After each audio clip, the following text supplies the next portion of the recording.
Dación en pago. Concepto. La dación en pago es otra forma de extinguir las obligaciones y se presenta cuando el deudor, con el consentimiento del acreedor, le entrega a éste una cosa distinta de la debida, quien la acepta con todos los efectos legales del pago. Es decir, la obligación se extingue porque el deudor ejecuta una prestación distinta a la prestación original. Por ejemplo, María se obliga con Juan en un contrato de mutuo por la cantidad de $100,000.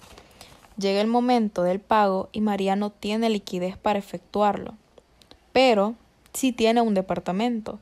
Entonces le pregunta a Juan que si en vez de pagarle los $100,000, le puede transferir la propiedad del departamento. Si Juan acepta, hay dación en pago, ya que existe un acuerdo de voluntades. Se sustituyó la prestación de María, ella ya no entrega dinero, sino un bien inmueble. La dación en pago extingue las obligaciones porque se cumple con ejecutar las prestaciones, por más que la prestación del deudor al final sea distinta de la prestación original. También existe su denominación, que es un modo extintivo conocido en el derecho romano como datio insolutum y se le conoce como pago por entrega de bienes. Pero la terminología tradicional es dación en pago, que comprende la extinción de la obligación por el cumplimiento de una prestación distinta de la debida, cualquiera que sea su naturaleza. En cuanto a su naturaleza jurídica, se remota en el derecho romano a la época de los proculeyanos y sabinianos, y éstas se pueden identificar en tres doctrinas diferentes. Una de ellas es la doctrina de la novación. También existe la doctrina de la compraventa y la doctrina de la modalidad de pago, por lo que también la dación en pago tiene ciertos requisitos. Un requisito esencial es el acuerdo de voluntades, que procede cuando hay consentimiento pleno de acreedor y deudor. En la dación en pago es indispensable que medie el consentimiento pleno de las voluntades tanto de acreedor y deudor cuando se trate de una convención extintiva. Por lo que, además de eso, la obligación puede ser tanto de dar, hacer o no hacer alguna cosa. La extinción de la obligación, en cuanto a la dación en pago, extingue la obligación principal con todos sus accesorios y libra al deudor.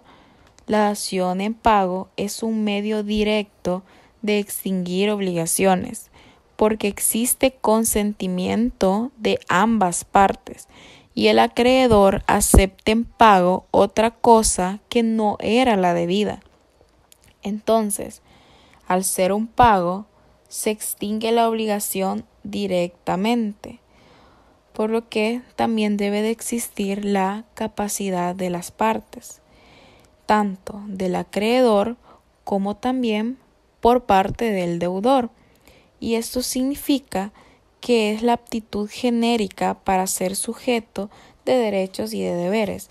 También está el animus solvendi. Esto quiere decir que las partes deben de tener la intención compartida de extinguir de esta manera la obligación. Las solemnidades legales, si lo que se da en pago es un inmueble, deberá hacerse por escritura pública e inscribirse, pues la inscripción es la única forma de realizar la tradición. Constituye un título traslaticio de dominio. Para que opere la traslación del dominio debe ir seguida de un modo de adquirir. Por ejemplo, si María acuerda en dar una casa a Juan en vez de $100,000 que la deudó, por medio de la dación en pago adquiere este un título traslaticio para exigirme la traslación y pasa a ser dueño cuando inscriba la dación en pago. Comparación con otras figuras, y entre ellas existe la diferencia con la novación por cambio de objeto. La diferencia entre ambas es que la novación crea una nueva obligación en reemplazo de la anterior. En cambio, la dación en pago extingue una obligación preexistente mediante el cumplimiento de una prestación distinta de la dada, aceptada por el acreedor.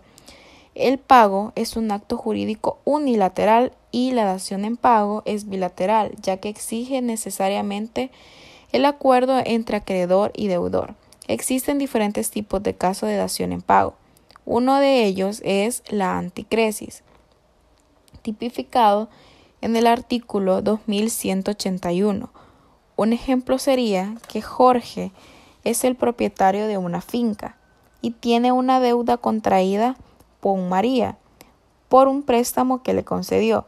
Ambos deciden firmar un contrato de anticresis, por lo que Jorge continúa siendo el dueño de esa propiedad, pero le cede su uso y disfrute a María hasta que se cancele su obligación de pagar. Como consecuencia, María se instala en aquella finca, reside en la vivienda y se queda con los bienes que vaya produciendo el terreno. El importe de lo que no le paga de alquiler y el valor de los frutos que recolecta se van restando de la cifra que le adeuda a Jorge. Primero los intereses y luego el capital del crédito, hasta que de esta forma se reintegre todo el dinero que le debe. Otro caso sería la fianza, que establece que si el acreedor acepta en pago una cosa distinta de la debida, se extingue la fianza. Y por último, también puede considerarse como dación en pago el caso de las obligaciones facultativas, según el artículo 1376. Se debe una cosa, pero se le da la facultad al deudor de cumplir una obligación con otra. Solo hay un objeto que es debido. El deudor tiene la facultad de poder cumplirla con otra cosa que no es debida, por lo que también existen condiciones que se requieren para que opere la dación en pago, y son los siguientes. Se necesita que haya una diferencia entre prestación debida y la que se sustituye. También, ante el incumplimiento del pago, una de las formas con las que se puede hacer frente a estas obligaciones es por medio de dar un bien en pago, es decir, en dar un bien en lugar del pago acordado.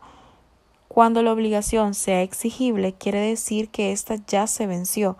Esto significa que el bien no está embargado y se puede relacionar con el artículo 2147, y esto tiene como requisito que la dación en pago no puede hacerse antes de que el deudor caiga en mora y no puede estipularse en el contrato mismo. Tiene que hacerse posteriormente a que el deudor caiga en mora para el pago de la obligación.